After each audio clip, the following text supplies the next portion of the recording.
Merci et bienvenue à ce nouveau numéro d'Hebdo Santé sur Medi 1. Nous allons aujourd'hui mettre un nom sur une maladie de la peau dont vous souffrez certainement ou que vous avez déjà vu. Il s'agit de l'ichthyose. C'est peut-être la première fois que vous entendez ce nom, mais grâce à des experts de la question qui sont avec nous, nous en saurons davantage. Docteur Kwasi Isidore, vous êtes dermatologue, vénérologue au CHU de Treichville. Bonjour docteur. Bonjour monsieur. Également avec nous sur ce plateau, monsieur Brahima Sidibé.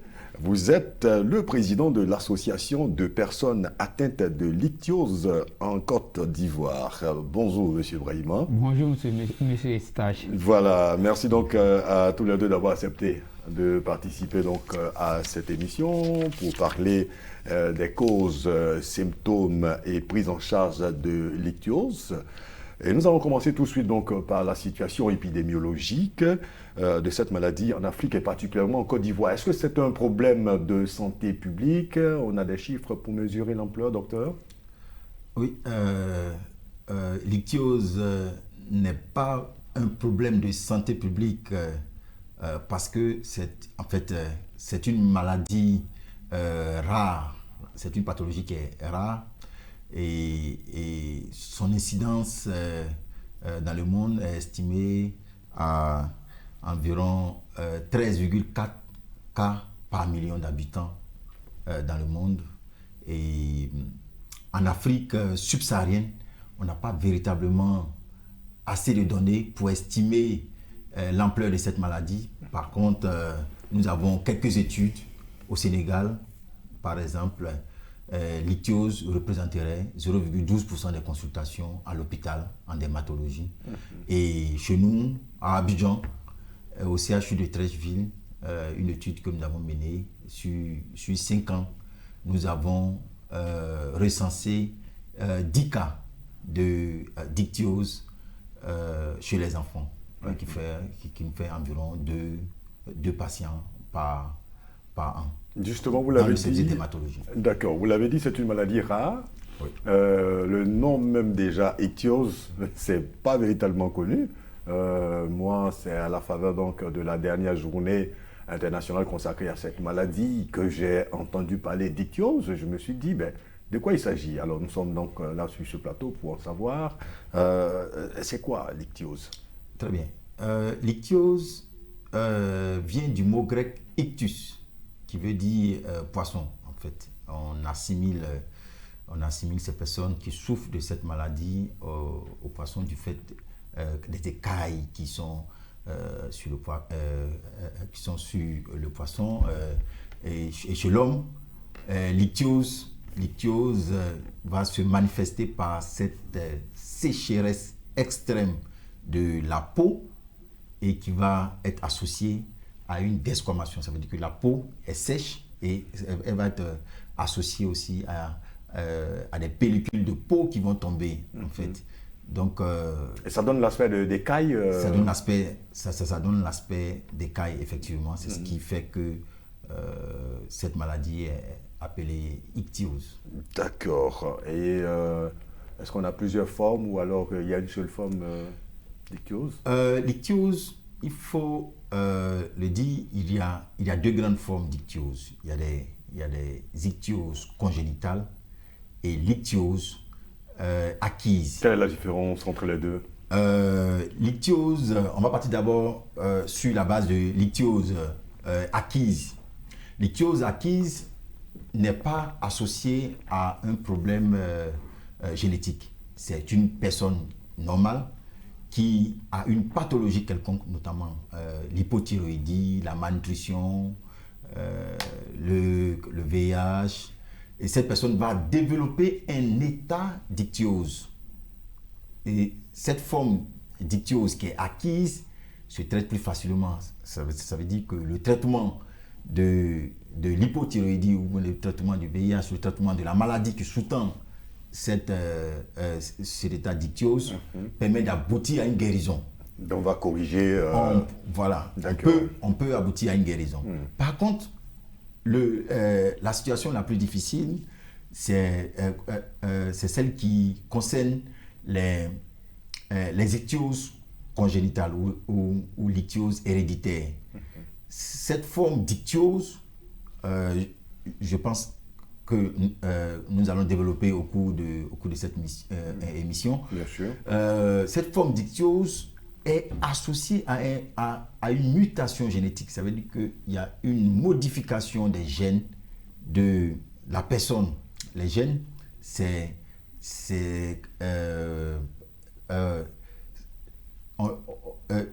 on a tous dans nos cellules des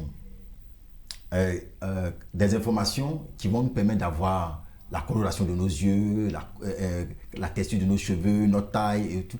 Donc, dans le cas des personnes souffrant de l'ichthyose congénitale, il y a une modification de cette information qui va avoir un impact sur la peau. D'accord. Et ce qui fait que le traitement est difficile.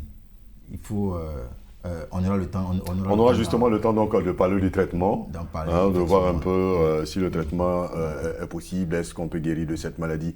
Déjà, vous, M. Brahima, de quelle forme vous souffrez? Le docteur a parlé de 2 formes, la forme acquise et également l'ichthyose congénitale. Voilà. De quelle forme vous souffrez? Ok, avant tout propos, moi j'aimerais vous dire merci beaucoup. Merci. Et dire merci beaucoup à la direction de Medi 1 TV. TV, au docteur, à notre grand docteur qui est là, à ma famille, à tout le monde, voilà. D'accord. Il faut dire que moi je souffre d'une ichthyose congénitale. C'est-à-dire que je suis né avec cette maladie-là, cette maladie méconnue là. D'accord. Voilà. Et ça a commencé comme vous êtes né avec. En grandissant, vous découvrez que votre peau est différente de celle de vos amis. Avant moi, il y a eu une première naissance qui est ma grande sœur Sally. Sally, elle est née avec une ichthyose un peu plus sévère que la mienne. Comme ça, les gens dans mon village, à Daoukro, puisque c'était un enfant qui est né avec une peau qui n'est pas commune, qu'on ne voit pas tous les jours. Donc on a dit que c'était un enfant serpent, qu'il fallait que maman, que je salue d'ailleurs, s'en en débarrasse. C'est-à-dire qu'il faut qu'elle se débarrasse de l'enfant. Ce n'est pas un être humain. Moi, je viens quelques années plus tard avec la confirmation de cette maladie-là. Donc du coup, maman, elle avait cette étiquette de femme méchante, de sorcière. Parce que dans notre contrée, dans notre région, nous sommes, disons que c'est la seule famille où il y a des cas d'ichthyose. Dans d'autres familles, les gens n'avaient jamais vu. C'est ce qui va, moi, me motiver à créer, sinon à appeler les gens à la création de cette association, l'association des personnes atteintes de l'ichthyose. Ça, c'est un peu plus tard lorsque vous êtes devenu grand. Voilà, quand je suis devenu plus grand. Voilà. Donc, il fallait faire un boulot pour ce travail-là parce que cette maladie a causé beaucoup de peine dans ma famille, a fait beaucoup de Vous avez vu que les personnes atteintes de cette maladie étaient rejetées, à commencer par votre... Voilà, parce que moi, ça me fait mal que maman, qui est une dame formidable, quand on doit l'étiqueter, on l'étiquette de méchante femme. Vraiment, il fallait que Pourquoi? Parce qu'elle a donné naissance à des enfants qui souffrent d'ichthyose. Voilà, parce que qui ont l'aspect de la peau qui est... Voilà, parce qu'en Afrique, surtout chez nous, quand on est avec une malformation, on se dit c'est parce qu'on a fait quelque chose que Dieu nous a punis comme ça. Et bon, la pauvre dame, elle n'a aucune explication logique, médicale, rationnelle de cette situation-là. Vous voyez, et tout le monde, vous voyez, puisqu'on dit, qu'est-ce qu'on dit? On dit que c'est parce qu'elle a fait chauffer de l'eau, elle a mis du potasse, elle a versé sur des animaux. Mais l'explication est toute simple. En tant qu'ignorant, quand on prend la peau d'un animal qui est brûlé et on essaie de faire des rapprochements, on colle à ma peau, automatiquement on conclut que c'est ce que tu as fait. Et donc la pauvre femme, je pense qu'elle a fini par croire que ce que les gens disent est vrai. Alors qu'il n'en est rien du tout. Ah non, non. Docteur Isidore Kwasi vient donc de donner l'explication. Oui. Scientifiquement, donc, c'est prouvé. C'est donc une anomalie, c'est une modification. Une anomalie génétique. D'accord. Et vous vous sentez comment? Vous avez mal? Ça se manifeste comment? Vous avez des douleurs? Quand on était petit, quand j'étais encore plus jeune, c'était encore plus sévère parce que là, quand tu te couches comme ça sur le lit ou sur la natte le matin, quand ma maman doit débarrasser le lit, vous voyez, on peut gratter une tonne de peau morte quand elle va balayer, comme ça peut remplir une pelle. Vous voyez, c'est pas intéressant. La peau qui quitte à n'importe quel moment, les démangeaisons, surtout au cours de la nuit, ce que tu vas gratter, verser comme peau morte, c'est énorme, c'est vraiment, je sais pas qu'est-ce qu'il faut dire, mais c'est trop fort en fait. Personne ne veut vivre ça, personne ne veut que son enfant soit dans une telle position. Et toi-même, l'enfant, moi par exemple, j'ai fait toute mon enfance avec ma maman. Parce que, vu mon état, je ne peux pas trop fréquenter les gens. Donc, ma maman, elle est obligée de me protéger. J'ai fait tous ces voyages-là avec elle. C'est après que je me suis détaché. Mais quand j'étais plus petit, il fallait qu'elle me protège. Parce que les gens, ils ont de ces regards, ils ont de ces trucs. Vous étiez stigmatisé? Oui, justement. Forcément, parce que, imagine, moi, ma soeur comme ça, à Daoukro, quand les gens peut-être veulent parler d'elle, ils veulent peut-être donner une explication ou une indication, on dit Sali Farama. Ça veut dire quoi? Sali l'écailleuse, Sali qui a la peau en écailleuse, Sali qui a la peau de poutuc. Vous voyez, il y a une amie même qui a parlé de ma soeur une fois comme ça devant moi. Et elle a su que je n'étais pas content. Et on a laissé ça comme ça. Et c'est tout ça qui vous a amené donc à mettre en place l'organisation pour défendre la cause de ces personnes qui souffrent de cette maladie. Alors, docteur Yokwasi Isidore, monsieur Dambélé, donc Brahima, pardon, a parlé donc tout à l'heure d'écailles, de la peau. Est-ce que cette maladie est contagieuse? Il faut dire que cette maladie n'est pas contagieuse, mais en fait, c'est une maladie qui est transmissible. Vu qu'il y a une modification génétique, l'enfant qui est issu des parents peut avoir cette modification-là et développer cette maladie. Et faire la même maladie. Par contre, on ne peut pas, en touchant M. Brahima, en mangeant avec lui, on ne peut pas être contaminé. D'accord. Ah d'accord, il n'y a pas de risque, je peux le toucher. On peut le toucher, on peut dormir avec lui dans le même lit, oui. On peut tout faire, il ne peut pas nous contaminer. Le seul problème, c'est qu'il peut, dans certaines proportions, transmettre cette maladie à son enfant. Et justement, est-ce que vous pensez déjà à la prévention à ce niveau-là, déjà dans la conception, faire en sorte que son enfant, étant donné qu'il est déjà, il souffre déjà de l'ichthyose, faire en sorte que son enfant ne puisse pas développer. Vous faites des recherches à ce niveau? Oui, pas de recherche en tant que tel, mais monsieur Brahima, il est déjà bien informé, étant le président de l'association des personnes souffrant atteintes de l'ichthyose. Oui. Il est déjà très bien informé. En fait, ce qui a évité, c'est de se marier avec une personne qui a dans la famille déjà quelqu'un qui souffre de l'ichthyose. Voilà. Ça va créer une prédisposition à faire un enfant. Le risque augmente. D'accord. Donc, dans ce cas, avec ce qu'on appelle le conseil génétique, on lui donne des conseils, on donne les conseils au couple. Et si le risque est très grand, pendant la grossesse, on fait ce qu'on appelle la myosynthèse, on fait une ponction, on prend un peu de liquide amniotique, le liquide qui entoure le fœtus, et on fait des analyses. Si la mutation génétique est présente, les parents sont informés et la décision est prise en collaboration avec les parents. Parlons donc du traitement maintenant de cette maladie. Est-ce qu'on peut guérir de l'ichthyose? L'ichthyose congénitale, comme je le disais tantôt, est due à une mutation génétique. Donc la mutation génétique, c'est une écriture qui est vraiment indélébile dans le corps de chacun. Donc il n'y a pas de guérison pour le moment, à l'heure actuelle, il n'y a pas de guérison définitive.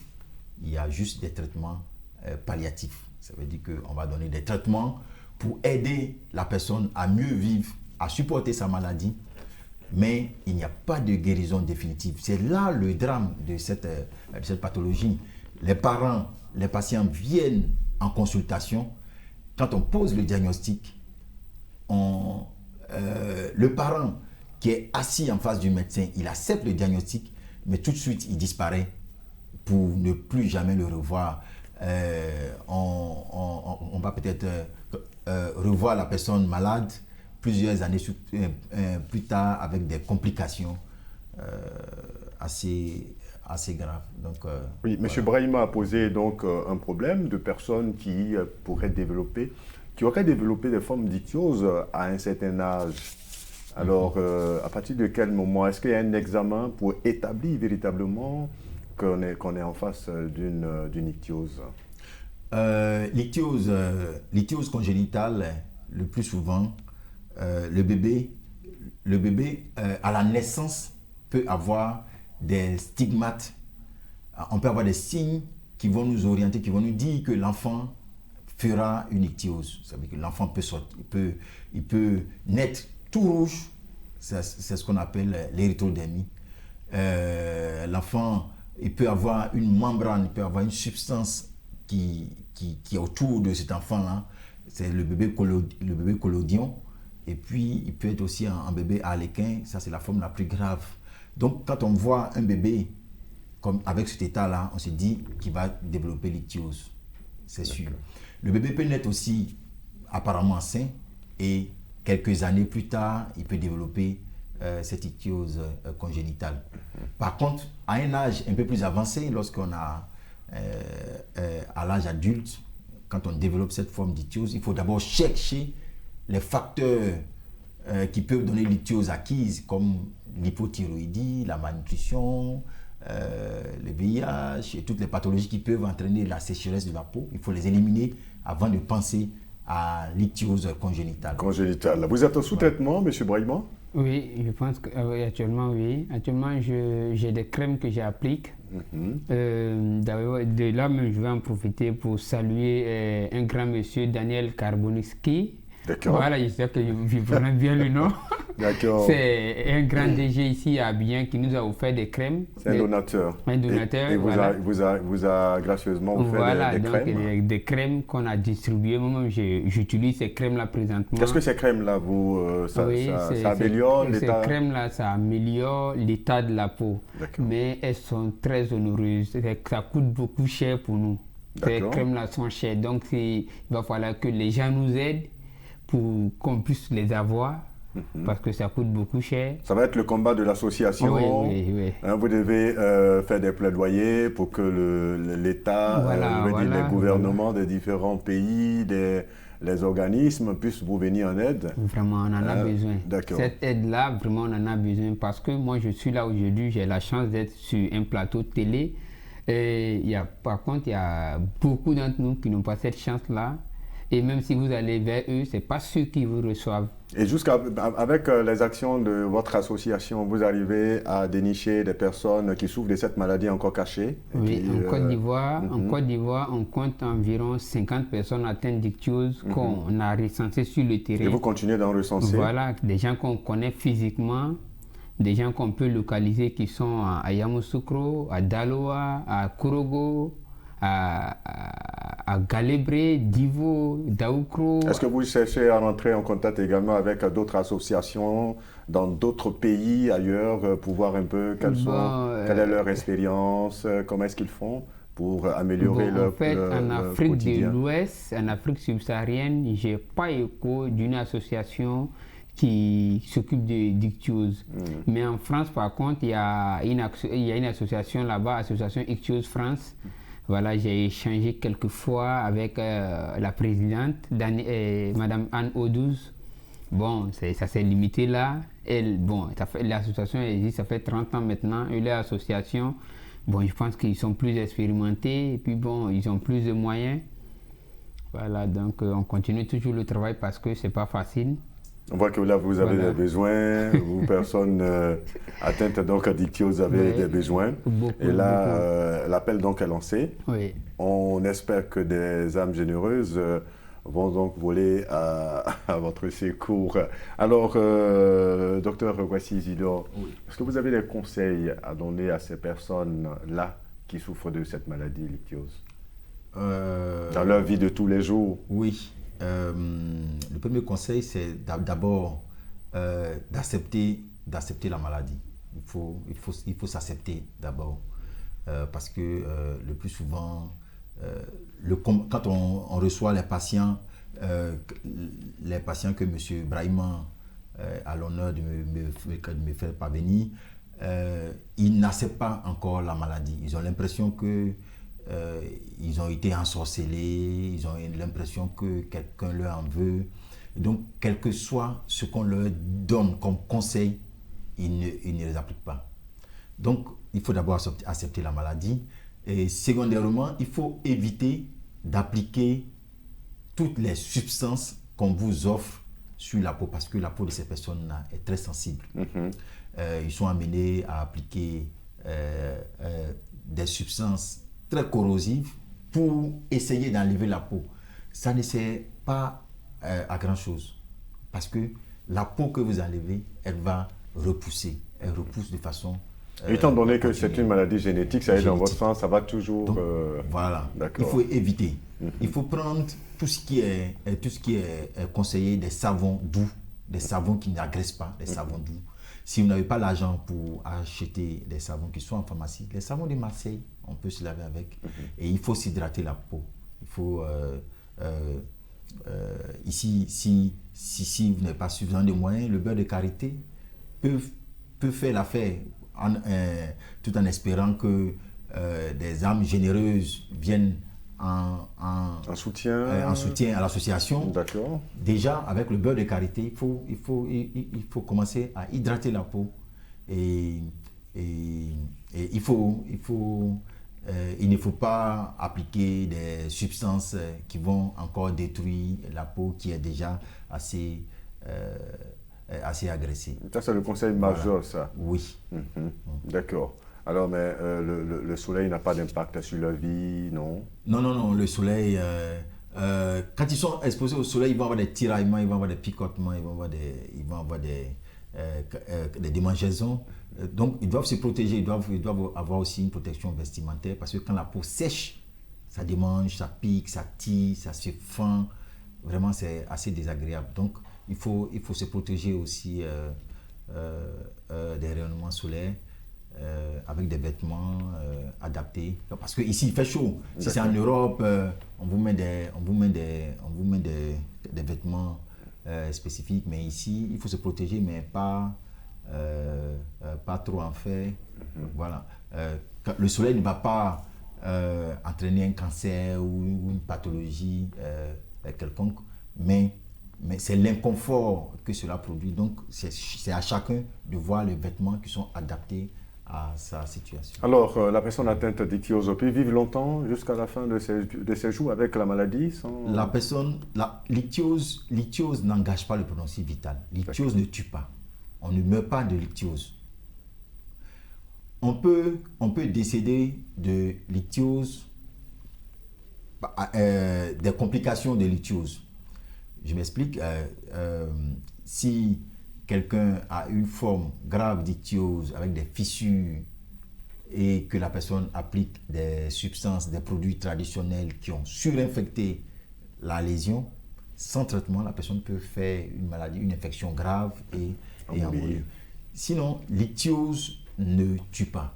On ne meurt pas de l'ichthyose, on peut vivre toute la vie et probablement c'est une pathologie quelconque, l'hypertension, ou bien le diabète, une pathologie quelconque qui peut vous emporter. Sinon, l'ichthyose n'engage pas le pronostic vital. D'accord. Comme vous l'avez dit, il faut accepter la maladie. Il faut accepter. Et vivre donc sa vie. Alors, docteur, voici il doit donner ses conseils en tant que spécialiste. Vous qui vivez avec la maladie et qui êtes le président de l'association donc, de personnes atteintes de cette maladie, quels conseils vous avez à donner aux personnes qui souffrent autant que vous? Donc, c'est moi ce que je peux dire à mes frères, à ceux qui souffrent d'ichthyose comme moi, c'est-à-dire, comme le docteur l'a dit déjà, d'abord, il faut accepter la maladie. Voilà, mais bon, ça aussi, il y a le niveau d'éducation qui pose problème. Moi, aujourd'hui, j'ai vaincu l'ichthyose, j'ai vaincu cette maladie-là. Vous l'avez vaincu? Oui. D'accord. Comment ça, quand vous dites vous l'avez voilà, vaincu? parce que j'ai eu la chance d'avoir fait un peu d'études. Donc, du coup, les préjugés et les trucs, ça passe pas chez moi. Je sais que c'est une maladie normale qui peut arriver à n'importe qui, dans n'importe quelle famille. Et là, à partir de là, on commence à accepter la chose. Et puis, déjà, une fois qu'on a accepté la maladie, parce que c'est le regard extérieur dans cette maladie qui fait plus mal. Voilà, donc du coup, quand on accepte... L'acceptation déjà de la maladie est déjà une victoire. Accepté, maintenant, une fois qu'on accepte, maintenant, on s'accepte soi-même. Parce que quand on s'accepte, les autres, ils vont nous respecter en retour. Moi, par exemple, bon, j'ai une ictiose, peut-être que j'ai eu la chance, peut-être que ce n'est pas la pire des ictioses, mais partout où je passe, je gagne le respect des gens parce que moi, je suis quelqu'un, j'ai confiance en moi, je m'assume. Voilà. Et vous voyez, donc, en tout cas, il faut qu'on s'accepte d'abord. D'accord. Voilà. Et maintenant, il va falloir que nous-mêmes, nous fassions une éducation. Il faut qu'on éduque le grand public sur notre situation. Parce que ça dit que vous n'avez rien de différent. Voilà. Hein, c'est juste donc, comme on dit, une modification génétique, comme Dr Kwasi Isidore l'a dit. Vous êtes des gens normaux et qu'on vous accepte tel quel. En tout cas, merci à vous, M. Brahima Sidibé. On se rappelle que vous êtes le président de l'association de personnes atteintes d'ictiose en Côte d'Ivoire. Merci infiniment d'être venu, merci d'être, j'allais dire, ce porte-flambeau donc de la lutte pour ces personnes qui souffrent de cette anomalie de la peau. Et on espère que grâce à vous, ils vont retrouver donc un meilleur confort de vie, avec donc le soutien des uns et des autres. Merci encore à vous, Dr Kwasi Isidore. Vous êtes dermatologue vénérologue au CHU de Treichville. Merci pour toutes ces informations. On en sait un peu plus aujourd'hui sur l'ictiose grâce à vous. Merci. Merci. Stéphane Chaptet, Farez Akora et Michel Yao étaient à la réalisation de cette émission. Merci à vous pour l'intérêt que vous accordez à Hebdo Santé. À très bientôt donc pour un autre numéro, toujours sur Média.